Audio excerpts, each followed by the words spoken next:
मंडळी, या सगळ्या लोकांच्या जागी खरं तर तुम्ही मी कोणी असू शकतो. म्हणजे हाती आलेले पेपर आपल्याला स्पष्ट दिसत आहे. टाउन प्लॅनिंगने पास केलेला प्लॅन दिसतोय बिल्डिंगचा. शिवाय त्या बिल्डिंगला ओसी मिळालेली आहे. त्याच जीवावरती बँकेने खरं तर कर्ज देऊ केलं. या सगळ्या गोष्टी कायदेशीर चौकटीतनं पार पडत असताना कोण नाही विश्वास ठेवणार?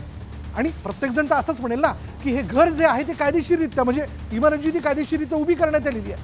पण मंडळी, न्यूज 18 लोकमत या सगळ्या गोष्टीचा आवाज उठवत आहे. आमचं असं म्हणणं या पाठीमागे एक फार मोठं नेक्सस आहे, जे नेक्सस खरं तर महानगरपालिकेतल्या अधिकाऱ्यांपासून तर थेट भ्रष्ट बिल्डरपर्यंत हे काम करते, ज्यातनं त्यांनी अब्जावधींचा घोटाळा केला. पण झालंय काय मंडळी? यातनं आज हे कुटुंब जे आहेत ते उद्ध्वस्त होण्याच्या उंबरठ्यावरती. त्यातीलच डोंबिवलीतल्या ट्युलिप हाईट्स इमारतीवर तोडक कारवाईची टांगती तलवार जी ती निर्माण झाली, त्यामुळे तिथले रहिवाशी हवालदिल झालेत. आणि त्याच इमारतीमधील भिकारे कुटुंबातील मुलाचं 2 महिन्यांनी लग्न होणार आहे, जिथं खरं तर नव्या सुनेचा उमऱ्यातनं प्रवेश होणं आवश्यक होतं.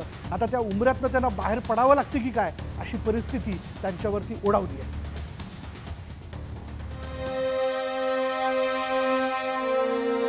मुलाच्या लग्नासाठी नंदकुमार भेकारे आणि नंदिनी भेकारे यांनी बस्ताही बांधला होता. 30 एप्रिलला मुलाचं लग्न असल्याने लग्नाच्या पत्रिका आणि बस्ता घरात येऊन पडलेला आहे. मात्र हेच घर अनधिकृत असल्यामुळे त्यांच्या डोळ्यात आता अश्रू आले. पण चटणी मीठ खाऊन घरी राहू, पण लोन आम्ही फेडू असा आम्ही विचार केलेला. लग्न कार्यामुळे घरात असलेलं आनंदाचं वातावरण पालिकेच्या नोटिसीमुळे लयाला गेलंय. नंदकुमार भेकारेंनी मेहनतीने पैसे जमवून आयुष्यभराची कमाई या घराच्या खरेदीसाठी गुंतवली होती. आता आमच्यावर मोठं संकट निर्माण झालेलं आहे. माझ्या मुलाचं 30 एप्रिलला लग्न आहे आणि आमची आता मी गावी असतो. माझा मुलगा, मी आज माझ्या मुलासाठी, माझा एक मुलगा असल्यामुळं माझ्या मुलासाठी मी माझ्या मिसेसला आज 6 वर्ष इथे मी पाठवलेलं आहे. ट्युलिप हाईट्समध्ये घर घेऊन भेकारे कुटुंबाला 3च वर्ष झाली आहेत. हेच घर आता निवारा देणार नाही या कल्पनेने लग्नघरातील आनंदाला ओहोटी लागली आहे. आम्ही आता सरकारलाच विनंती करतो, आता आम्हाला जे घर निघल करायला करून द्या, अशी आमची एवढीच विनंती आहे. आमचं घर वाचवा. एवढ्या जणांनी आम्ही घरं वगैरे सगळ्यांनी, म्हणजे प्रायव्हेटमध्ये सगळे कामालाच आहेत, त्यांचा हेच विचार आहे, आम्हाला फक्त हे घर वाचवून द्या. भेकारे कुटुंबाप्रमाणेच ट्युलिप हाईट्स मधील प्रत्येक रहिवाशाची व्यथा आहे. आमची काही चूक नसताना आम्हाला भुर्दंड का, असा प्रश्न इथले रहिवासी उपस्थित करतायत. आम्ही रस्त्यावरती आलोय, पण बिल्डर, केडीएमसीचे अधिकारी आणि राजकारणी यांच्यावरती कारवाई का केली जात नाही, असा प्रश्न रहिवाशांनी उपस्थित केलाय. अजित मांढरे, न्यूज 18 लोकमत, डोंबिवली. तर मंडळी, अशी ही सगळी वास्तविकता, ज्या व्यवस्थेच्या भरोशावरती आम्ही स्वतःचा हक्काचं छप्पर मिळवलं किंवा हे घर विकत घेतलं. या ठिकाणी कोणीतरी आपले पेन्शनचे पैसे लावले होते, PFचे पैसे लावले होते, कुणीतरी आपली साठवणूक लावली होती, कुठल्या तरी माऊलीने आपले घरातले दागिने देखील घाण ठेवले असतील किंवा ते मोडलेही असतील. त्यातनं स्वतःचं हक्काचे छप्पर मिळवलं. आज हे छप्पर केव्हाही उद्ध्वस्त होऊ शकतं, अशी परिस्थिती आहे. पण असं असलं, समोर शून्य असला तरी न्यूज 18 लोकमत आज या रहिवाशांच्या बाजूने संवाद साधणार आहे, ही बातमी लावून धरणार आहे जोपर्यंत त्यांना न्याय मिळत नाही. आणि याकरताच माझे सहकारी विलास बडे थेट बडे मुद्दे आणि त्यातली चर्चा जी आहे ती साधून आणतायत थेट कल्याण डोंबिवलीतनं. जाऊयात त्यांच्याकडे. विलास,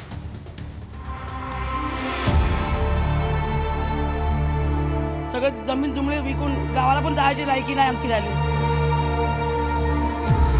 आमच्या डोळ्यात पाण्याशिवाय काहीच नाही.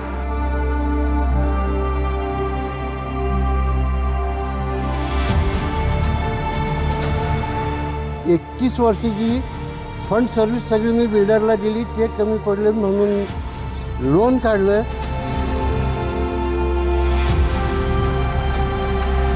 रजिस्ट्रेशन वगैरे झाले आणि आज नोटीस देत आहे खाली करा म्हणून. आज आम्ही कुठे जायचं? नवीन घर घ्यायचं स्वप्न बघायला पण भीती वाटते लोकांना. 6 वर्षामध्ये नाही जागे झाले का, तेव्हा बी कळवायला पाहिजे होतं ना, असं करता असं झालं होणार आहे म्हणून. आमचे पैसे लागले, आमच्यावरती लोन चालू आहेत, ती लोन कोण फेडणार? जे दोषी आहे त्यांना सजा द्यायला पाहिजे, तर तुम्ही आम्हाला गरीब जनतेला सजा देता.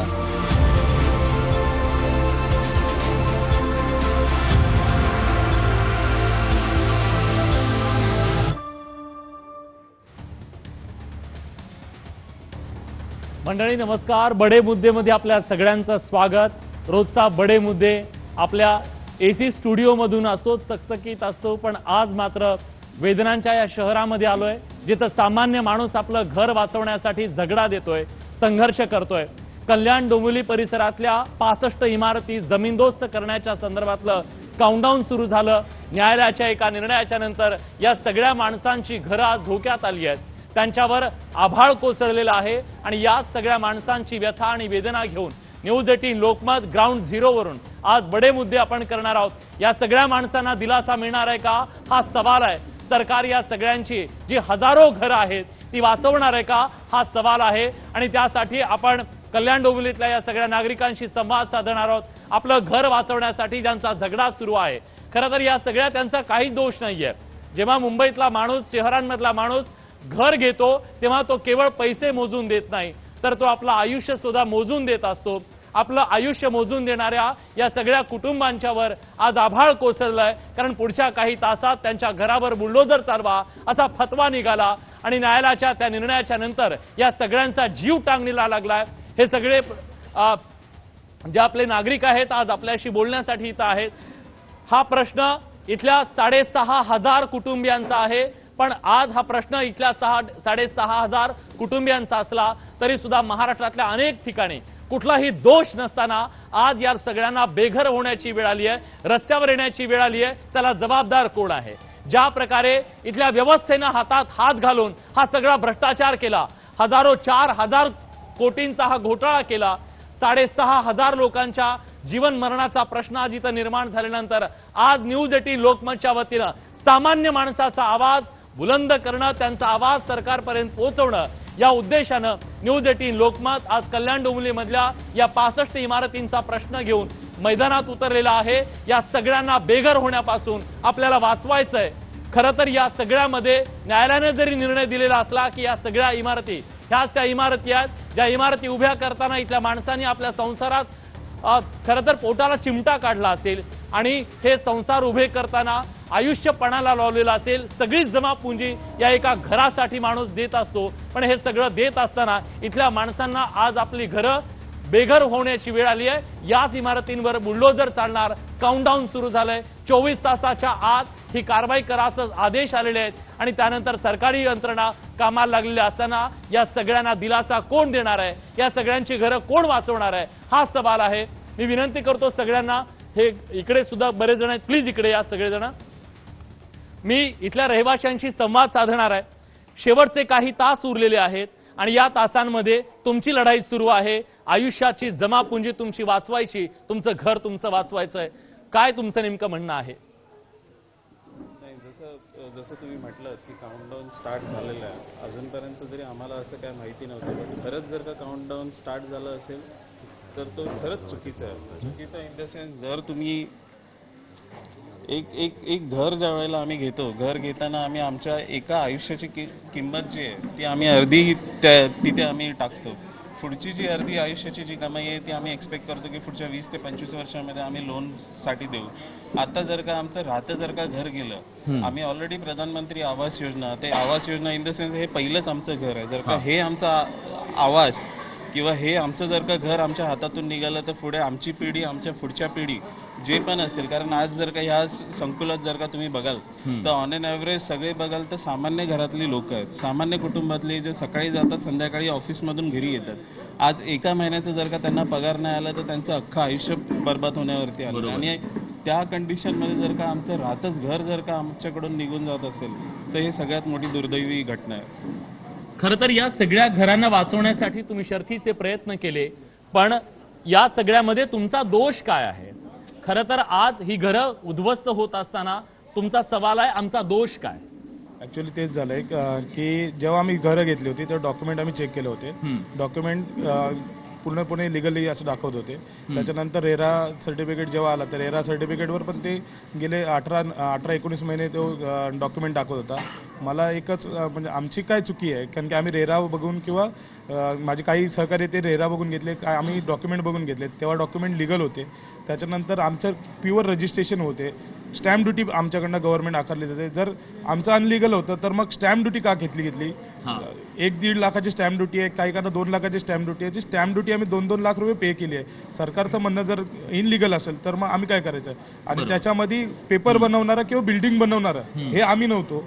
पेपर बनवणारे किंवा हे करणारे आमचे ऍक्च्युली मुंबईमध्ये आपण बिल्डिंगमध्ये जेव्हा घर घेतलं समजतो तेव्हा घर कसं घेतलं जातं की एक प्रॉपर ढाचा बनवून एक ऑन डॉक्युमेंट आणि घर असं बनलेलं असतं आणि आपण ते फक्त त्याचे पैसे पे करायचे असतात. पैसे पे केल्यानंतर आपल्याला बनतो. आपल्याला ना कुठली खिडकीची काच आणायला लागत ना कुठली वीट आणायला लागत किंवा कुठला सिमेंटचा कॉन्क्रीट नाही. त्याच्यासाठीच लोक बिल्डिंगमध्ये घरं घेतात आणि ते सर्वसामान्य घरं घेताना तेच विचार करतात की पहिला गोष्ट म्हणजे आपलं रजिस्टर आपल्या नावावर होईल का. त्याच्यानंतर दुसरी गोष्ट म्हणजे आपल्याला प्रधानमंत्री नावावर झाली तुमच्या घरं, सगळी कागदपत्र तुमच्याकडे आहेत, रेराचा नंबर सुद्धा तुम्हाला मिळालेला. पण हे सगळं खोटं होतं हे नंतर कळतं आणि न्यायालयामध्ये या सगळ्याची लढाई पोहोचते आणि न्यायालय सुद्धा सांगतं की हे सगळं बेकायदेशीर आहे.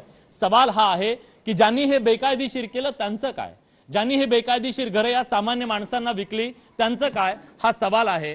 आणि म्हणूनच चोर सोडून आज संन्याशाला फाशी अशी परिस्थिती आहे का. आम्हाला आमचं घर वाचवायचं महत्वाचं आहे, बाकी काही नाही. बर, ठीक आहे. ही सामान्य माणसं आहेत, त्यांना आपली भावना सुद्धा व्यक्त करता येत नाही. भावना व्यक्त करण्याचं यांचं माध्यम एकच आहे, रात्र जागून काढायची, जागायचं आणि आपल्या मुलाबाळांचं कसं होईल या विचारामध्ये जगायचं. ही इथल्या माणसांची सगळी अवस्था आहे. कदाचित आज अशी कितीतरी माणसं आहेत ज्यांच्या आरोग्याचा प्रश्न आहे, आजारी आहेत आणि आयुष्याची जी जमापुंजी होती, रिटायरमेंटची जमापुंजी असेल, ती सगळं या घरांमध्ये त्यांनी गुंतवलं. पण आज ही परिस्थिती आहे. दोष काही नसताना चोर सोडून संन्याशाला फाशी अशी परिस्थिती आहे का. आमचं माझं पण 2-2 तुमचं नाव काय सांगा. किशोर ओलम. बरं, तुम्हाला काय झालंय. काय माझं मोठं ऑपरेशन झाली, 2 ऑपरेशन झाले आणि आम्ही हे घर घेतलं. आम्हाला काय याच्यातलं काय माहिती नव्हतं तरी आम्ही इकडे तिकडे करून घर घेतलंय आणि सर्वांनीच घेतलं. सर्वांचं हे आम्हाला न्याय पाहिजे, सर्वांचं व्यवस्थित व्हायला पाहिजे जे आहे न्याय. बरं, तुमच्या घरी कोण कोण असतं. मुलगा, मिसेस असं आहे. बरं, काय ऑपरेशन झालं तुमचं. माझा बायपास झाली, डोक्याचं मोठं मेजर जर पट्टी टाकली आहे, बायपास ब्लॉकेज होते झालं. आता सगळं आता गोळ्यावर जगायचं आहे, मरायचं सगळं त्याच्यावरच आहे. पण आता हे सगळं संकट आहे त्याच्यामध्ये आम्हाला पण हटाक आधीच आलेलं आहे, अजून येण्याचे हे आहे. हे सगळं ऐकून सर्वांचंच. बरं, खरंच रेरा ट्रस्टवर्दी आहे का, हा मेन प्रश्न आहे. म्हणजे रेराचा नंबर तुम्हाला मिळाला. हो, रेराचा नंबर मिळाल्यानंतर सुद्धा ते घर लिगल आहे की इलिगल हे कळत नाहीये आणि सांगितलं जातं रेराचा नंबर मिळाल्यानंतर सुद्धा ते इलिगल आहे. ऑब्व्हियसली आता मी घर घेतोय, रेरा नंबर चेक करणार. पहिली गोष्ट रजिस्ट्रेशन होत आहे की नाही, केडीएमसी अप्रूव्ह आहे की नाही आणि रेरा आहे की नाही. रेरा आहे बोलल्यावर त्यांनी चेक केलं हेच आपण समजून घर खरेदी करतो. मी पण आता घर खरेदी केलं, मी 33 लाखाचं लोन घेतलं. पगार माझा जेमतेम असेल पण मी तेव्हा कसं तरी करून माझ्या वाईफचं सोनं विकलं, पैसे दिले, जे काय असेल 20% दिले आपण आणि नंतर मग लोनवर जेवढं बसता येईल तेवढं बसवलं. आपण रेरा जर खोटं निघालं तर त्यात आमचा काय दोष, हा माझा मेन प्रश्न आहे. तर खरंच आपण रेरावर विश्वास ठेवावा का. रेरावर विश्वास कसा ठेवायचा आणि ज्यांनी रेराला खोटी प्रमाणपत्र दिलेले असतील, डॉक्युमेंट दिलेले असतील, मग त्यांचं काय, हाही सवाल आहे. ताई, तुमचा संघर्ष सुरू आहे तुमचं घर वाचवण्याच्यासाठी. आज काय वेळ आली आहे तुमच्यावर. आज माझं घर वाचवण्यासाठी आज मी मुलाचं लग्न ठरवलंय. आज लग्न माझं 1 महिन्यावर आलंय.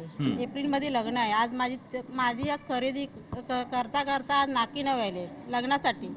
आणि आज माझ्या मुलाचा एवढा प्रसंग, पोरगी भेटण्यासाठी मी भरपूर प्रयत्न केला, कारण माझं घर नव्हतं स्वतःचं. आतापर्यंत मी भाड्याने राहत होती.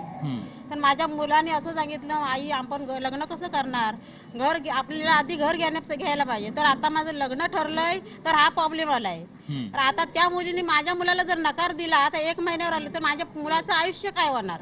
किती वर्षांनी तुम्ही घर घेतलं. आता तर घेतलं, वर्ष झालं. नाही, मुंबईत कधी आलात. आधी मी गावीच होती. माझ्या मुलाचं शिक्षण मी गावीच केली. मी मजुरीला जाऊन माझ्या मुलाचं शिक्षण केलं. माझे मिस्टर पण गावीच राहतात, आतापर्यंत ते गावीच आहेत एकटे. तर मी माझ्या मुलाला जॉब शिक्षण झाल्यावर ग्रॅज्युएशन मजुरी करून त्याचं ग्रॅज्युएशन केलं आणि तो जॉबला आला मुंबईत. त्याच्याबरोबर मी आली तर ते आता घराचा एवढा प्रॉब्लेम झाला. मी घर आतापर्यंत मी भाड्यानेच होती. तर माझ्या मुला आता गव्हर्नमेंट जॉब नाही, प्रायव्हेटमध्ये कामाला, तर त्यान कसेही करून लोन करून त्यांनी आम्ही आता घर घेतलेलं. लग्न कधी आहे? लग्न आता 30 एप्रिलला आहे. आता मार्च महिना फक्त राहिला आहे. तर हा जर प्रॉब्लेम झाला तर केवढा माझा प्रॉब्लेम होईल, मला केवढा धक्का बसलाय, आता माझ्या पायाखालची वाळू सरकली. प्रत्येकाची एक कहाणी आहे, प्रत्येकाची एक कहाणी आहे आणि प्रत्येक जण या कहाणीला आपापल्या परीने सामोरं जातोय. आजी, तुमची काय अवस्था आहे? अवस्था काय हीच आहे. हे ऐकल्यापासून शॉक बसायसारखा झालाय. काय करणार? बर, पुढे काय? जायचं कुठे? आम्ही जायचं कुठे ते दाखवा आम्हाला. आमची काय कुठे न्याय मागितला? तुम्ही कुणाला न्याय मागितला का? आम्ही लोक आमची गेली होती ना, केडीएमसीला गेले, इकडे ऑफिसला गेले, मग मागितलं असेल म्हणून. मला तर मी तर घरी यायचं आहे. आता मग ऐकून धक्का बसणार की नाही एका करून. न्यायालयाच्या डोळ्यावरची पट्टी काढली आता, पण असं वाटतं हा निर्णय दिल्याच्या नंतर पट्टी निघाली आहे खरंच म्हणून? व्हायलाच पाहिजे ना. आता एवढं हे घेऊन जायचं कुठं आम्ही? ते सांगा आम्हाला, निर्णय द्या. नाही तर आता आमचे आम्हाला काहीतरी निर्णय द्या, त्याच्यामध्ये दुसरं काही नको आम्हाला. ठीक आहे, न्याय हवाय आणि न्यायाची ही भूमिका हे सगळेजण मांडतायत. तुम्ही कधी घर घेतलं इथं? मी 2011 साली घेतलं. इथे घेतलं, चाळीमध्ये घेतलं मी. आम्हाला मुलं नाही, कोण नाही. आम्ही आमचे दागिने विकले त्यावेळेस आणि आम्ही घर घेतलं इथे. आता तरी आम्हाला वाटतं की या स्थितीत आमची परिस्थिती, या वयात माझे मिस्टर कॉन्ट्रॅक्ट सिस्टीम मध्ये कामाला, आता आम्हाला असं वाटतं की हे घर वाचावं की म्हातारपणे आम्हाला याची आवश्यकता आहे. पण हे घर आता तुटायचं, आम्हाला रात्री झोप नाही, जेवण जात नाही. मग आम्ही ह्या परिस्थितीत काय करावं? तर आम्हाला आमचा न्याय पाहिजे बस. आम्हाला बाकी काय नको. जे आम्हाला लोकांनी फसवलंय, तो आयुक्त असू दे की बिल्डर असू दे की कोणी असू दे, त्याने आमचा जो मोबदला आहे तो द्यावा, किंवा आमचं हे घर तोडायचं नाही, हे फक्त आमचं. आणि मला मुख्यमंत्री किंवा उपमुख्यमंत्री किंवा कोणी असू दे, त्याने आम्हाला एक न्याय द्यावा आमच्या सामाजिक माणसाला. बाकी आम्हाला काही नकोय बस. इतकी वर्ष स्वप्न पाहिलं असेल तुम्ही घराचं. आम्हाला मुलं पण नाही सर आहे. आम्ही कशासाठी की आम्हाला घर हवं, आपला स्वतःचा भाड्याने रूमने किती राहणार आहे, म्हणून आम्ही दागिने त्यावेळेस विकले 11 साली आणि आम्ही इथे घर घेतलं चाळीमध्ये. चाळीमध्ये आमच्या टॅक्स पावते आहे, सगळं आहे. आम्ही टॅक्स महानगरपालिकेमध्ये भरला. मग आमचं आता का इनलिगल झालं? इतके वर्ष का नाही झालं, आता का? ह्याच्यामध्ये काय कोणाचं आहे ते पण नाही समजत आहे सर. ठीक आहे, तुम्ही कधी घर घेतलंय? आम्ही आताच घेतलंय, पण माझं एकच म्हणणं आहे की आम्हाला न्याय पाहिजे. कारण आमच्यासोबत धोका नाही, खूप मोठा धोका दिलाय आणि ती सर्व लोकांनी दिले. कारण माझ्या घरात तर एकटा माणूस कमवणार आहे आणि त्याच्या जीवावर आम्ही तिघं बसून खाणारे आहे. माझ्या सासूबाईंना हॉस्पिटल आहे, दिराचं एज्युकेशन आहे. मुळात माझं पण जॉबचं कुठे काही होत नाहीये. इवन लोन, इथलं लोन तिथलं लोन, सगळ्या गोष्टी सर एकट्या माणसावर जबाबदाऱ्या आलेल्या आहेत. तर आम्हाला असं वाटतं की आम्हाला न्याय मिळाला पाहिजे. न्याय मिळाला पाहिजे, आपलं एक घर व्हावं याच्यासाठी लंकेची पार्वती झालेल्या या सगळ्या जणी आपल्या अंगावर जे सोनं असेल ते सगळं गहाण टाकून यांनी घरं केली. आणि आज याच घरांवरती जर बुलडोजर चालणार असेल, सरकारी बुलडोजर येणार असेल, तर या माणसांना झोप कशी लागेल हा सवाल आहे. ताई, काय तुमची भावना? माझी भावना काय नाही, आम्ही रूम घेऊन 1 वर्ष झालं. पोरगा माझा एकटा कमावणार आहे, 3 माणसं आम्ही खाणार आहे. कसं चालणार? आम्हाला हे लिगल करून द्या, नाहीतर आमचे पैसे परत द्या. बर, आता आम्हाला सहारा तर कोणाचाच नाहीये. आम्ही कोणाकडे मागणी करायची आता? माझे मिस्टर रात्रंदिवस इकडं जा तिकडं जा करताय, फॅमिलीला पण वेळ देऊ शकत नाही. आमच्यावर खूप मोठा संकट आलाय. तर काय आवाहन कराल तुम्ही राज्याच्या मुख्यमंत्र्यांना? काय आता चालू आहे, माझे मिस्टर जाताय, मागणी करताय. आता आम्ही तर देवावर सोडलंय सगळं काही. देवावर सोडलंय, पण देवावर सोडायची गरज नाहीये. देवाभाऊ निश्चितपणे या सगळ्यांना न्याय देतील अशी अपेक्षा सुद्धा आहे. हेच म्हणजे आता एवढे दिवस झालं आम्ही एवढं टेन्शन मध्ये आहे. एक एक दिवस आमचा मुश्किलने जात आहे. किंवा आमच्या म्हणजे ठराविक फॅमिलीमध्ये कमवणाऱ्या एक आणि त्याच्या मागे म्हणजे 4-5 लोक म्हणजे बसून खाणारे किंवा आई वडील असतील किंवा त्यांना काही आजार असेल तर एवढं हे करून आणि रूम घ्यायची म्हणजे मुंबईमध्ये रूम घ्यायची म्हणजे एका माणसाला म्हणजे 20-20, 25-25 वर्ष कष्ट करून ती म्हणजे एवढं मेहनतीने जर ती भेटत असेल आणि ते एका क्षणात जर जात असेल तर त्या माणसाच्या आयुष्याचं काय, त्याने काय करायचं. तर माझी सरकारकडे एवढीच मागणी की आम्हाला कोणालाही दोष द्यायचा नाहीये किंवा ज्यांनी फसवले आम्हाला त्यांनाही काही बोलायचं नाहीये. आम्हाला आमची रूम लिगली करून द्या आणि आम्हाला नाहीतर नुकसान भरपाई द्या, एवढीच आमची सरकारकडे मागणी आहे. बस. माणसं किती हतबल आहेत बघा. ज्यांनी फसवलं त्यांच्याबद्दल राग सुद्धा इथं व्यक्त करता येत नाहीये. त्यांचं काय, आम्हाला त्यांच्याशी घेणं देणं नाहीये, पण आमचं आयुष्य उद्ध्वस्त झालं नाही पाहिजे ही भावना आहे. नमस्कार. नमस्कार. मी शिंदे. आमचा पण जो फ्लॅट आहे तो डोंबिवली वेस्टला आहे. आमचा पण ह्या 65 बिल्डिंग मध्येच आमचं पण आहे. त्याच्यामध्ये जो माननीय न्यायालयाने जो काही निर्णय दिलेला आहे तो आम्हाला अजिबात मान्य नाही. 65 बिल्डिंग जेव्हा उभ्या होत होत्या तेव्हा KDMC, बोर्ड ऑफिस आणि रेरा म्हणजे ह्या तिघांनाही तोपर्यंत माहीत नव्हतं. कमीत कमी 1 ते 1.5 वर्ष बिल्डिंग बनायला लागतं पूर्ण बिल्डिंगचं इन्फ्रास्ट्रक्चर उभं राहायला. तोपर्यंत एकही बोर्ड ऑफिसर तिथे पोहोचला नाही. जेव्हा लोकांना पोझिशन मिळाले, त्यांचे लोन झाले, त्याच्यानंतर 1 वर्षाने आम्हाला कळतंय सगळ्या नॅशनलाइज बँकेने लोन दिलेले आहेत. आम्ही सगळे आमच्या बिल्डिंगमध्ये ऑलमोस्ट आम्ही 90% लोक बँकेत कामाला आहोत. आम्ही जे फसलो गेलेलो आहेत रेरा बघूनच. आणि नॉर्मल जो सामान्य माणूस असतो तो पहिल्यांदा रेरा बघतो. रेरा व्हेरीफाय आहे म्हणजे आपण एक बिंदास घर घ्यायला मोकळे होतो. बँक सुद्धा रेराच व्हेरीफाय करते. पण जर रेरानीच आम्हाला असं केलं, आता जे माननीय न्यायालयाने जो आम्हाला आमची विनवणी न ऐकता त्यांनी जो काही निर्णय दिलेला तो अजिबात मान्य नाही. मग ह्याच्यामध्ये जे कल्प्रिट आहेत इतके वर्ष जे KDMC मध्ये जो कारभार चाललेला आहे तो पूर्ण बाजूलाच राहिला. ह्याला जसं तुम्ही मगाशी म्हणालात की चोर सोडून संन्यास आला शिक्षा, ही तशीच झालेली आहे आमची. इकडे आता एवढी 65 बिल्डिंग मधले जवळजवळ 6,500 माणसं बेघर होणार आहेत. आणि ती बँका तर सगळ्यांना सांगतात की तुम्ही लोन भरत राहा कारण आमची ह्याच्यात चुकी नाही. मग चुकी कोणाची? यातले काही महत्वाचे मुद्दे आहेत. महाराष्ट्रातल्या सगळ्या जनतेला, उभ्या महाराष्ट्राला हे कळणं गरजेचं आहे. खरं तर साधारणपणे असं म्हटलं जाईल की तुम्ही कागदपत्र का बघितले नव्हते. तुमच्या माहितीसाठी सांगायला हवं की जेव्हा या इमारती इथं उभ्या राहत होत्या तेव्हा प्रत्येक स्लॅब पडल्याच्या नंतर तो स्लॅब पडला, त्याला अप्रुव्हल जे आहे ते इथल्या KDMCच्या अधिकाऱ्यांनी देणं गरजेचं होतं. इंजिनियरने इथे यायला हवं होतं, वॉर्ड ऑफिसरने यायला होतं. 65 इमारती उभ्या राहीपर्यंत का आले नाहीत हा सवाल आहे. त्यानंतर बँकांनी जेव्हा कर्ज दिलं तेव्हा बँकांनी कागदपत्रांची खातरजमा केली नाही का? मग बँकांचे सुद्धा याच्यात हात मिळवणी होती का? बिल्डराच्या सोबत बँकांनी सुद्धा हात मिळवणी केली का? आणि मग त्यांच्यावर काय कारवाई होणार आहे? KDMCचे जे अधिकारी याला दोषी असतील त्या अधिकाऱ्यांवर कारवाई होणार आहे का हा सवाल आहे. KDMCच्या आयुक्तांना मी जेव्हा हा प्रश्न विचारला तेव्हा त्यांनी काय लंगडं समर्थन केलं बघूया त्यांचं नेमकं काय म्हणणं आहे. पुन्हा मी चर्चेवर येतोय. समजा जरी या केसमध्ये फॉर्जरी झाली असती, त्या लोकांना ड्यू टू फॉर्ज डॉक्युमेंट्स काही गोष्टीचा सामना आज करावा लागतोय, तर त्यामध्ये पोलीस तपास अंती जे काही निष्पन्न होईल त्या अनुषंगाने पुढील कारवाई KDMC करेन. तोपर्यंत जे हायकोर्टाचा निर्णय आहे, मधल्या काळामध्ये हायकोर्टाने ऑलरेडी या लोकांना एक 6 आठवड्याचा रिलीफ दिला होता, टेम्पररी रिलीफ दिला होता. पण आता अचानक मागच्या आठवड्यामध्ये ती जी रिलीफ होता ती स्टे ऑर्डरची होती ती हायकोर्टामार्फत उठवली गेली. तर आता माननीय न्यायालयाचे निर्देशाप्रमाणे आम्ही पुढील जाऊ. जर इन द मीन टाइम त्यांना काही लिगल रिलीफ भेटला तर त्या अनुषंगाने प्रोसीड करता येईल. आता जसं आम्हाला पोलीस बंदोबस्त भेटेल आणि लॉ अँड ऑर्डर सिच्युएशनच्या अनुषंगाने पुढील कारवाई जी आहे ते आमच्या मार्फत करण्यात येईल. यामध्ये महत्वाचा असतो की रहिवाश मुक्त जे आहेत ते बिल्डिंग ती झाली पाहिजे.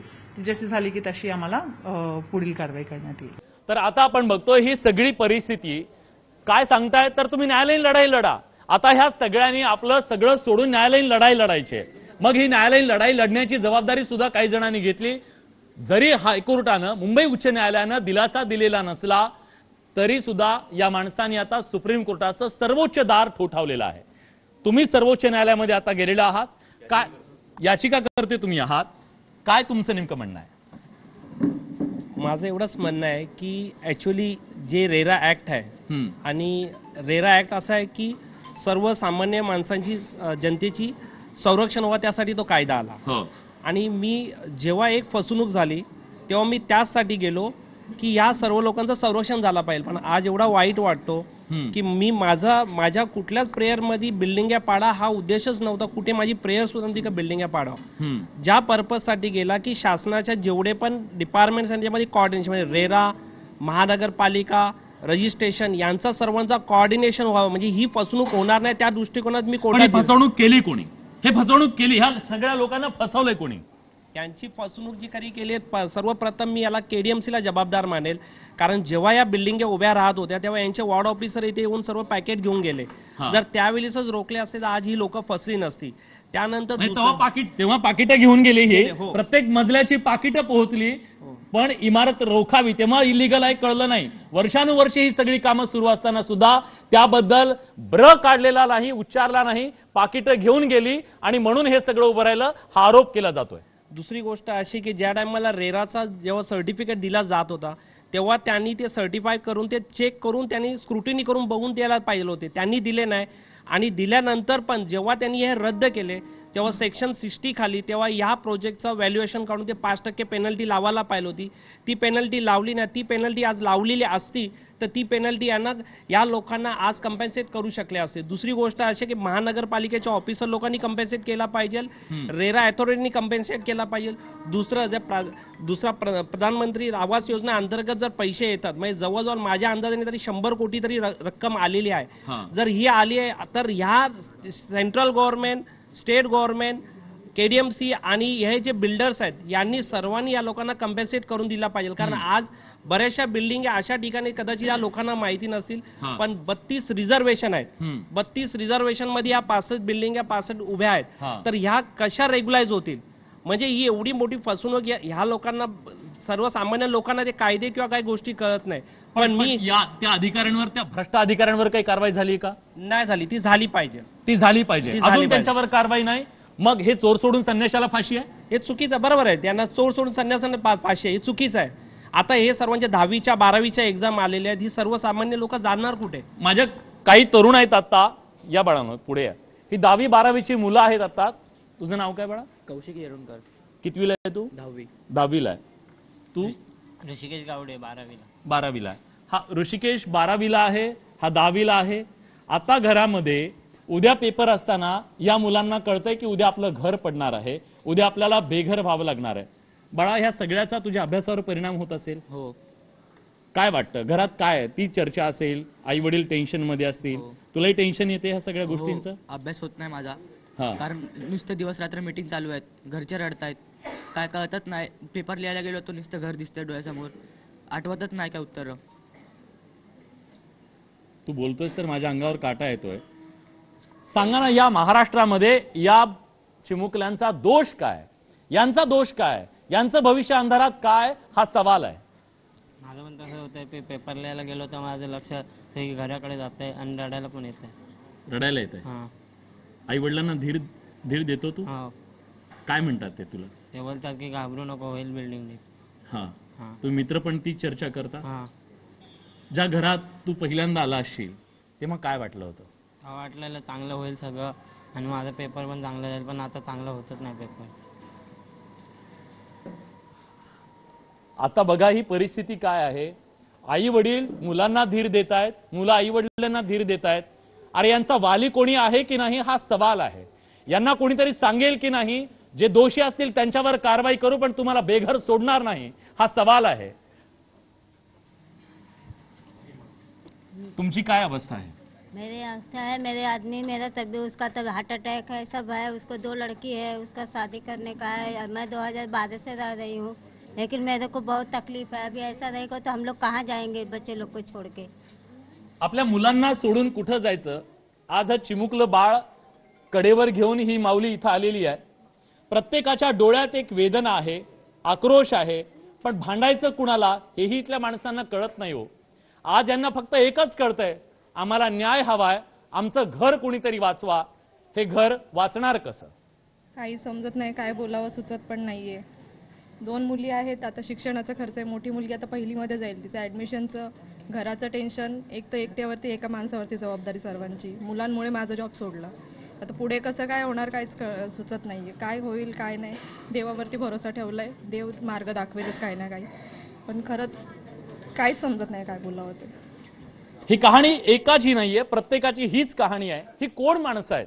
ही सगळी ती माणसं आहेत महाराष्ट्राच्या गावखेड्यातून पोटासाठी पाठीवर संसार टाकून या मुंबईच्या उपनगरांच्या शहरांमध्ये जिथं जागा मिळेल तशी आधी भाड्यानं आणि आपल्या घराचं एक स्वप्न घेऊन इथं मैदानात आलेली, इथं घरं घेऊन आपलं स्वप्न साकार केलेली ही माणसं आज आपल्या स्वप्नापासून दुरावताना पाहणं त्यांच्यासाठी किती मोठा धक्का आहे याचा अंदाज आपल्याला येऊ शकेल. तुम्ही आजारी आहात, काय झालंय तुम्हाला? लकवा मारलेला. बरं, तुम्हाला काय सांगितलं अधिकाऱ्यांनी? रहने का ठिकाना नाही, पैसा नाही, रहने का ठिकाना नाही, घर टूटेगा तो. हा, ते मराठी आहेत पण ते सांगतायत की आता हे घर जर गेलं तर राहायचा कुठं ठिकाणा नाहीये.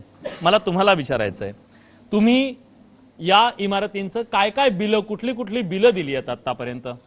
आम्ही सगळं काही भरतो आहोत. हा, आणि मेन म्हणजे मला एक प्रश्न विचारतो, मगाशी साहेबांनी रेराबद्दल सांगितलं, रेराबद्दल सांगितलं. हा, तर रेरा आहे कुठे? सुरुवातीला रेरानी जेव्हा केस चालू झाली काही स्टेटमेंट दिले, त्यानंतर रेरा आहे कुठे? रेरा समोरच येत नाहीये. मला तेच प्रश्न विचारायचा आहे. आणि दुसरी गोष्ट अशी आहे की या जवळजवळ सगळ्यांनीच लोन्स काढलेले आहेत. ते लोन्स 15 वर्षासाठी आहेत, 20 वर्षासाठी आहेत. आज जर ही घरं पडली तर त्यांना 15 किंवा 20 वर्ष ती लोन फेडायची. म्हणजे त्यांना दुसरं घर मिळणार की नाही मिळणार हा पण मोठा प्रश्न आहे. कारण हे सगळे सर्वसामान्य माणसं. आणि हे लोन फेडायचं कसं? हे लोन फेडायचं कसं? म्हणजे पुढचे आमचे शिक्षण, आमची मुलं आता मोठी होणार, मग त्यांच्या शिक्षणाचा खर्च वाढणार, परत हे लोनचे हप्ते चालूच राहणार, परत आम्ही दुसऱ्या एखाद्या कुठल्या घरात जाऊ आम्हाला माहिती नाही, भाड्याने राहावं लागणार, ते भाडं मला भरावं लागणार. म्हणजे हे कसं करायचं कसं, हा मोठा प्रश्न आहे आमच्यासमोर. पण गेल्या काही वर्षामध्ये मेन म्हणजे आम्ही सगळे जवळजवळ सगळे डॉक्युमेंट आम्ही जमवून ते हे करायचा प्रयत्न करतो. आम्ही खूप रहिवाशांनी सगळे जमून मेहनत घेऊन सगळे डॉक्युमेंट जमवलेले आहेत, पण आम्हाला केडीएमसी कडून पाहिजे तसा रिप्लाय मिळत नाहीये. बरं, हे सर्वात मोठं आहे. मला एक बोलायचं आहे, जेव्हा हायकोर्टाने जेव्हा ऑर्डर केलेली माननीय हायकोर्टाने आम्हाला 3 तारखेपर्यंत 3 फेब्रुवारीपर्यंत स्टे दिलेला आणि केडीएमसीला असं आदेश दिलेले होते की रेग्युलरायझेशन करण्यासाठी ज्या बिल्डिंग रेग्युलराइज होऊ शकतात त्यांचं. त्यानंतर आम्ही केडीएमसी ऑफिसला गेलो, तिथे आम्ही स्वतः ज्यांच्याशी बोललो, जे तिकडचे अधिकारी होते, त्यांनी आम्हाला सांगितलं की तुम्ही प्रॉपर आर्किटेक्ट करा. आम्ही आर्किटेक्ट नेमला, आम्ही एक प्रायव्हेट ॲडव्होकेट आमचा आहे. आर्किटेक्टनी जे आम्हाला जे डॉक्युमेंट्स आम्हाला सांगितलेले ते सगळेजण आमच्या बिल्डिंगीतले आम्ही जेवढी लोक आहोत आम्ही सगळेजण 2-2 दिवसाच्या सुट्ट्या काढून प्रत्येक गव्हर्नमेंट ऑफिसला फिरतोय. प्रत्येक डॉक्युमेंट आम्ही आत्ता आणलेला आहे. आमच्याकडे 95% डॉक्युमेंट रेडी आहे. आणि जेव्हा आमची 3 तारखेला कोर्टामध्ये आमची हिअरिंग होती तेव्हा त्याच्या आधी 31 जानेवारीला आम्ही केडीएमसी मध्ये डॉक्युमेंट 95% डॉक्युमेंट आमचे सबमिट होते विथ एनओसीज. फक्त फायर एनओसी आणि जल आणि मल आमच्या 3 एनओसी फक्त अजून आलेल्या नाहीयेत. बाकी जे काम बिल्डर किंवा बाकीचे लोक करतात ते एनओसीज आम्ही घेतलेले आहेत. आम्ही केलं हे सगळं आम्ही केलं. पण तुम्ही आता तुम्हाला पाणी मिळालं केडीएमसीचं? तुम्हाला वीज मिळाली? लाईट तर आहे इथं, वीज मिळाली. मग तुम्हाला कधी कोणी विचारलं तुम्ही लिगल आहात इलिगल आहात? नाही, काही आम्हाला म्हणजे स्टार्टिंगला जेव्हा सांगितलं गेलं, आम्ही जेव्हा रूम घ्यायला गेलो तेव्हा आम्हाला सांगितलं गेलं की लिगलच आहे म्हणूनच आम्ही पुढचं पाऊल उचललं. कितीला तुम्हाला फ्लॅट मिळाला? 27.5 लाख. आणि किती इथं फ्लॅटची किंमत किती? 1 BHK ची? मी एक सांगतो, आम्हाला जो आमच्या बिल्डिंगला जो रेट विकलेला आहे तो प्रॉपर रेरा कार्पेट प्रमाणे विकलेला आहे. माझा 1 RK आहे फक्त. कार्पेट युजेबल एरिया 250चा एरिया आम्ही 26.5 लाखाला घेतलाय. ह्यांचा माझ्या 250चा एरिया 26.5 लाख. 40% आम्हाला हे दिलेलं आहे. लोडिंग लावलेली आहे फ्लॅटला. आम्हाला विकताना 360 स्क्वेअर फीट दाखवलेलं आहे अग्रीमेंट मध्ये, रजिस्ट्रेशन ऑफिस मध्ये. आणि आम्ही जो यूज करतोय ऍज अ व्हॅल्युएशन करून आम्ही जेव्हा घेतलेलं आहे म्हणजे सरळ यांच्यावरती दरोडा पडलाय, दरोडा. आणि हा दरोडा कोणी टाकलाय? इथल्या व्यवस्थेनं सुद्धा टाकलाय, बिल्डरनी टाकलाय, सगळ्यांनी मिळून टाकलाय. पण आज मात्र शिक्षे द्यायची वेळ आली ना, दरोडेखोरांना शिक्षा नाहीये, शिक्षा आज या सामान्य माणसांना आहे. आर्किटेक्ट आहात तुम्ही या इमारतींचे? बर, दुसऱ्या बर, मला एक सांगा, जेव्हा एखादी इमारत उभी राहते, रात्रीतून उभी राहते का ती आभाळातून पडते?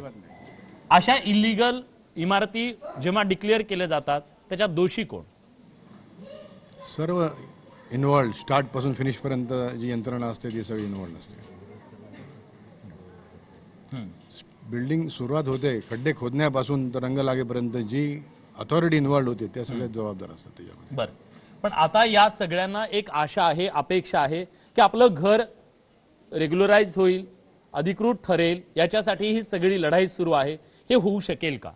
हे होऊ शकेल. कागद बघितल्यावर 100% सांगता येईल. 15/3/24 शासनाने अध्यादेश आणलेला आहे. दंड भरून हे रेग्युलराइज होऊ शकेल.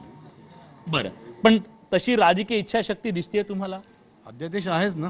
15/3/24 अध्यादेश ऑलरेडी आहे. सगळी घरं वाचू शकतात. परंतु मेरिट्स बघावे लागतील. प्रत्येक केसचे वेरियस मेरिट्स असतात आणि दंड भरायला जर सगळे लोक तयार असतील तर ह्याच्यातनं मार्ग निघू शकतो. गेली काही दिवस सातत्यानं हा प्रश्न न्यूज 18 लोकमतच्या माध्यमातून महाराष्ट्राच्या समोर, इथल्या व्यवस्थेच्या समोर आम्ही मांडतोय. राज्याच्या मुख्यमंत्र्यांनी सुद्धा त्याची दखल घेतली. मुख्यमंत्र्यांनी या संदर्भात नेमकं काय म्हटलंय ते ऐकूया. मी पुन्हा चर्चेवर येतोय. असं त्या संदर्भात मी स्वतः बैठक घेतो आहे. एकीकडे जे खरे गरजू लोक आहेत यांना कसं प्रोटेक्ट करता येईल, आवश्यकता पडली तर त्याकरता मी सुप्रीम कोर्टात देखील जायला तयार आहोत. सन्मान्य आमचे जे तिथले आमदार आहेत त्यांनी, आमचे जे आता प्रदेशाचे अध्यक्ष देखील आहेत रवींद्र चव्हाण, यांनी मला ती पूर्ण घटना लक्षात आणून दिलेली आहे. आणि या संदर्भात पोलिसांनाही मी सांगितलेलं आहे की ज्या बिल्डरने हा खोटेपणा केलेला आहे त्यांच्यावर कारवाई करा.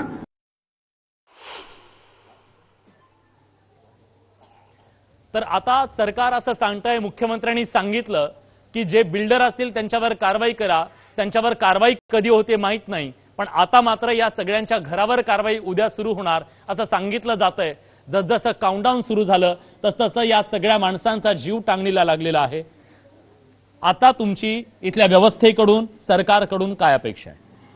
अपेक्षा हीच आहे की जे अनधिकृत म्हणून आधी घोषित केलं आता, म्हणजे पहिला एक महत्वाचा मुद्दा असा मला मांडायचा इथे की हायकोर्टाने आमची कोणतीच बाजू ऐकली गेली नाही, ऐकून घेतली नाही. हे आमचं पहिलं म्हणणं आहे. म्हणजे तुम्हाला असं वाटतं की त्या न्याय देवतेच्या डोळ्यावरची पट्टी निघाली? आता तुम्ही बघितलं असेल सुप्रीम कोर्टाने ती पट्टी सुद्धा काढलेली आहे. पट्टी काढली आता आहे ना, तुम्हाला माहिती आहे, तरी दिसत नाहीये. आणि आमचं सामान्यांचं काही इथे चुकलेलं आहे. पहिली गोष्ट, हायकोर्टाने जी समिती नेमायला पाहिजे होती समितीच नेमलेली नाही. केडीएमसीला एकतर्फीच झालेलं आहे. केडीएमसी जिथे भ्रष्टाचार एवढा मोठा होतो प्रमाणात, 65 बिल्डिंगी उभ्या राहत आहेत, त्यांनाच सांगतायत की तुम्हीच सांगा आम्हाला, ऑथॉरिटी आहे. आणि हे फक्त ओरली केडीएमसी तिथे आतमध्ये जाऊन सांगते केली नाही, काहीच नाही त्यांच्यावर, नाही रेरा नाही. मग रेरा कशाचा आहे? आम्ही काढला का रेरा? आमचा स्वतःचा आहे का? रेरा जर छाती टोकपणे म्हणतोय आणि एवढा होर्डिंगवर लावलेला असतं रेरा नंबर, मग तो रेरा नंबर आम्ही आजही आमचा रेरा नंबर तिथे दिसतोय, हॅवॉक मध्ये दिसतोय. मग हे सगळं गलथान, ह्याच्यावर हायकोर्ट आणि माननीय हायकोर्टाने का आक्षेप घेतला नाही? हे सगळे जे होते त्यांना शिक्षा झाली पाहिजे होती. हे आम्हाला का भोगायला लागतंय?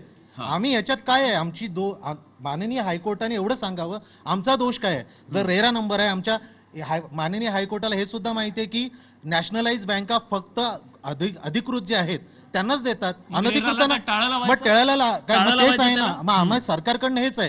जर मुख्यमंत्री आवास योजनेकडनं पैसे येतात, जर राज्य सरकारला रेरा बऱ्याच 40% लोकांना प्रधानमंत्री, त्याच्यामध्ये 2 लाख आवास योजनेचे पैसे जर या सगळ्यांच्या खात्यावर जमा झाले, हे जर इलिगल होते तर मग यांच्या खात्यावर पैसे जमा कसे झाले? त्याची कोणी खातरजमा करत नाही का? मग इलिगल लोकांना सुद्धा अशा प्रकारे पैसे दिले जातात का? हाही सवाल आहे. 2002 मध्ये आम्ही कांदिवलीला होतो. तिथे आमचे असंच एक घर होतं, तेही तोडलं. मग आम्ही गावी गेलो, लहान लहान मुलं होती, गावी गेलो. मुलं जेव्हा कमवती झाली, वयात आली, तेव्हा आता पुन्हा आम्ही डोंबिवलीत आलो. एक एवढा आनंद झाला की मी आज घर घेतलंय. मला आशा नव्हती घर घेईन अशी, पण मुलाच्या कामावरती लोन काढून आज घर घेतलं, नातेवाईकांकडे पैसे काढून घर घेतलं आणि आता तेही हिसकावून जाणार आहे. आज ते हिसकावून 30 लाखाचं लोन केलेलं आहे आणि ते हिसकावून आज आम्ही कामासाठी जातो, ट्रेन मधून उतरतो, धक्के बुक्के खातो, बससाठी आम्ही चालत जातो 5 रुपये वाचवण्यासाठी, आणि आज 30 लाखाची नुकसान आम्ही कशी करून देणार? नाही देणार. आम्हाला न्याय द्यावा. न्याय हवाय. मला हे बोलायचं होतं, ज्या हायकोर्टने डिक्लेअर केला की डिमोलाइज करा, याच्यापेक्षा त्याने ते नाही विचार केला की आम जनता आता काय होईल. ते डायरेक्टली डिक्लेअर केला की डिमोलाइज करा, पण यांच्या मते आम जनता ती काय चुकी थी. As per the process they are declare की लाईक वेन आप लोग जब घर लेते हो तभी आप क्या क्या देखते हो? रेरा नंबर देखते हैं, हम भी पढ़े लिखे हैं, रेरा नंबर देख के घर लिया, अब वो डुप्लीकेट है, हमारी कहाँ गलती है? वो तो उनको सोचना चाहिए था, वो डुप्लीकेट है। हमारा लोन लिस्टेड बैंक से पास हो रहा है, ये आवास योजना भी हमको मिल रहा है, लाइट बिल हमारे नाम पे है। जब सब कुछ हमारे यहाँ पे है तो हमें हाई कोर्ट को ये बोलना कि जनता की यहाँ पे क्या गलती है। नुकसान भरपाई हवी आहे तुम्हाला सरकारकडून, मिळाली पाहिजे? हो पाहिजे ना, पाहिजे, नुकसान भरपाई हवेच. आम्हाला पाहिजे. आम्हाला बोलायचंय, आम्हाला तिथून पाडून दामूनगरला आम्हाला हकललं, तिथे नवीन झोपड्या बांधल्या, त्यांच्यावर आता अजूनपर्यंत काही कारवाई नाही. आता इथे डोंबिवलीत पण आमची ती बिल्डिंग पाडणार, काही वर्षांनी पुन्हा ते चोर उभे राहणार तिथे आणि बांधणार. ते मोकाट सुटलेले आहेत. आम्हाला फसवले ना, फसवले त्यांनी आम्हाला नुकसान भरपाई करून द्यायची. जर रेराची फसवणूक झाली असेल तर रेराने तुम्हाला पैसे दिले पाहिजेत. केडीएमसीच्या अधिकाऱ्यांनी फसवलं असेल तर केडीएमसीने तुम्हाला कमिशन दिलं पाहिजे. ठीक आहे, मला सांगा आता न्याय तुम्ही मागताय म्हणजे नेमकं तुम्हाला काय हवंय? ऍक्च्युअली आम्हाला घर, आमचं जो राहतं घर आहे तो राहतं घर टिकलं पाहिजे, त्यासाठी आम्ही न्याय मागतोय. जर केडीएमसी इतकीच अग्रेसिव्ह असेल की नाही आम्ही अनलिगल तोडणारच आहोत, तर केडीएमसी असो किंवा रेरा असो त्यांनी आम्हाला आमचं जो काही मोबदला आहे तो व्याजानिशी द्यावा. कारण आम्ही जेव्हा रूम घेतली होती तेव्हाची व्हॅल्यू आणि आत्ताची व्हॅल्यू मध्ये फरक झालाय, आणि आता ते आम्हाला इथून दुसरं नवीन घर घेणं आम्हाला खरंच शक्य नाही. कारण लाखाची व्हॅल्यू कोट्यात गेली आणि कोट्याची व्हॅल्यू आज आम्हाला तेवढं पगार पण नाहीत की आम्ही ते एवढं रूम घेऊ शकतो. तुम्ही जेव्हा लोनसाठी अप्लाय केलं बँकेकडे, त्या बँकांनी कागदपत्र तपासली नाही? बँकेने कागदपत्र तपासायला 2% पहिले आमच्याकडनं हे घेतले, लिगल चार्जेस घेतले. लिगल डॉक्युमेंट तुमचे चेक करायसाठी आम्ही चार्जेस घेतले. जर बँकांनी, आणि ह्या कुठल्या बँक आहेत एकदा सांगा? ऍक्सिस बँक आहे, एसबीआय आहे, कॅनरा बँक आहे, म्हणजे सगळ्या नॅशनलाइज बँका आहेत. या नॅशनलाइज बँकांनी 2% यांच्याकडनं लिगलसाठी पैसे घेतले. मग ते लिगल नेमकं काय होतं? केवळ यांची लूट केली का? त्या बँकांचं सुद्धा याच्यात संगनमत होतं का? बँकांचे अधिकारी सुद्धा या सगळ्या भ्रष्टाचारामध्ये आहेत का? हाही सवाल आहे. पहिली गोष्ट तर लोन देताना बँकेने प्रॉपर चार्जेस घेतले, प्रोसेसिंग फी, लिगल चार्जेस. मग ते घेतले कशाचे? ते घेऊन सुद्धा नंतर बँकेने लोन प्रोसेस केले.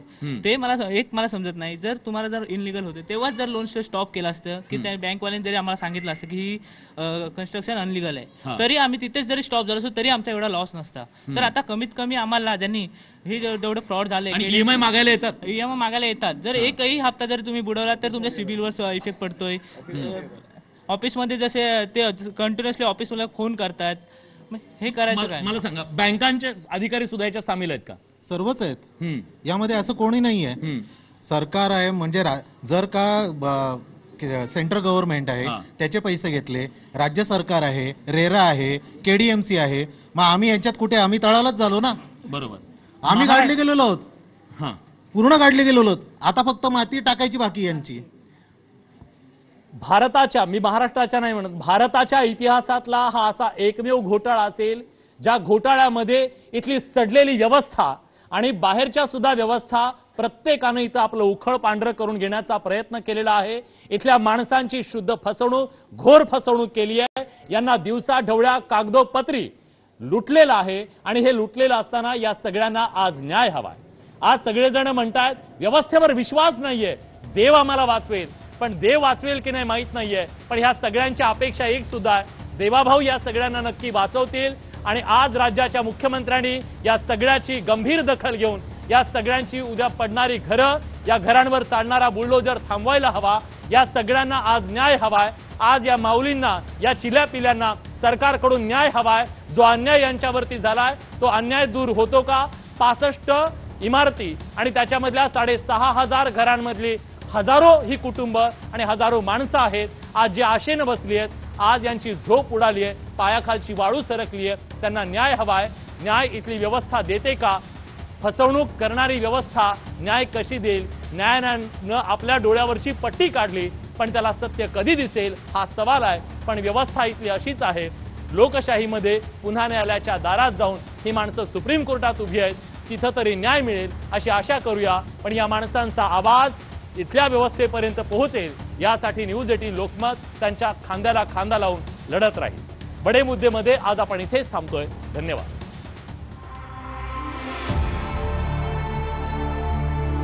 सगळं जमीन जुमले विकून गावाला पण जायची लायकी नाही आमची राहिली. आमच्या डोळ्यात पाण्याशिवाय काहीच नाही.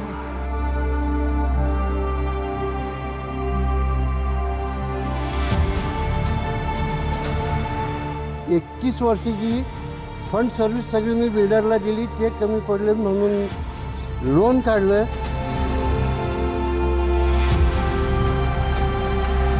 रजिस्ट्रेशन वगैरे झाले आणि आज नोटीस देत आहे खाली करा म्हणून. आज आम्ही कुठे जायचं?